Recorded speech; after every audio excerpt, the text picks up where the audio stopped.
I take pleasure in sending the following greeting to the United States and to the world at The whole issue of the world will depend upon your ability to save this continent from invasion. Public are free. Buhat noon hanggang ngayon na naitayo natin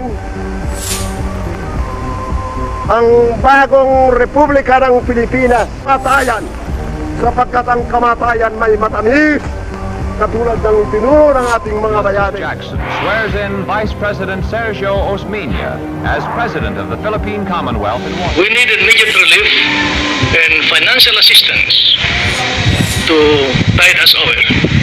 Most of all, we need a close trade relationship with the United States. The Filipinos are grateful and have a deep affection for America. Although the color of our skin is brown, the temper of our minds and our beliefs is almost identical with yours. Strategic negotiation has been made to the effect that thousands of children are still out of school for lack of accommodation. Maybe these children are not yet of school age.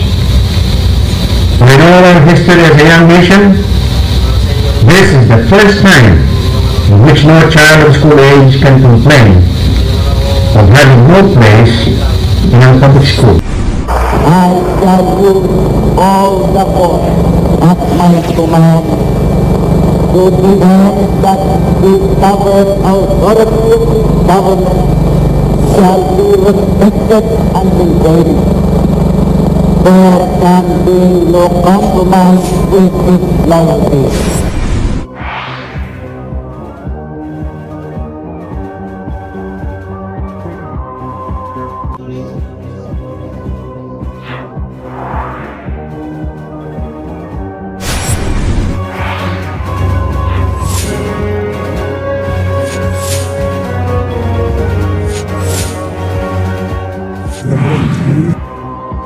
Ferdinand E. Marcos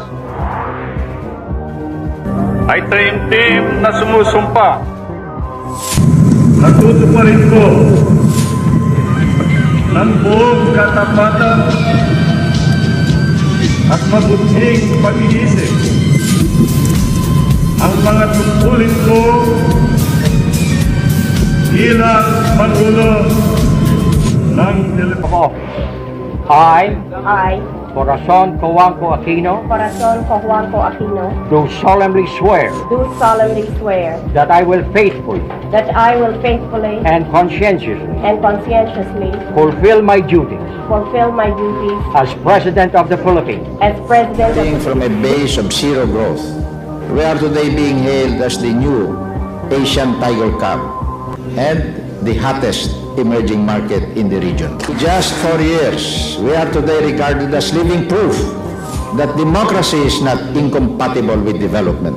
The democratic institutions can foster fertile conditions for progress which authoritarian systems can never match. Layo na ang kaya nating maabot.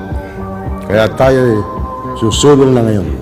Let me start with a sincere apology to all those who expected or wished to see me fail. I'm sorry to disappoint them. An economy that grew more than 6% last year and that has continued to work in the teeth of the biggest oil price hikes in history, while generating 4 million jobs in the last 4 years. Mark improvements in tax collections, infrastructure, housing construction, shelter security for the urban poor and indigenous peoples, and rise productivity. 69 million beneficiaries of healthcare insurance, including 30 million indigents, whose re-enrollment started early this year and is still ongoing. Gusto ba ninyong matanggal ang wangwang hindi lamang sa kalsada kundi sa kaisipang nagdulot ng baluktot na sistema na pagkatagal-tagal na nating pinagtiisan? Ako rin. Sa larangan po ng negosyo, sino ba ang nag-akalang 7 ulit nating malalampasan ang all-time high ng stock They market? have to stop because the alternative are either jail or hell. Short of expressly advocating a call to arms, there are those who say that we should stand up and stop those who fish in our economic zone. Of course, we will do in due time. Cut down establishments that continue to pollute and poison our waters. The drugs will not be crossed unless we continue to eliminate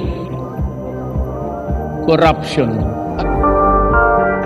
I have met the enemy face to face, and sadly, the enemy is us. We have been able to find a way to grow and to make stronger the relationships between our two countries, the People's Republic of China and the Republic of the Philippines.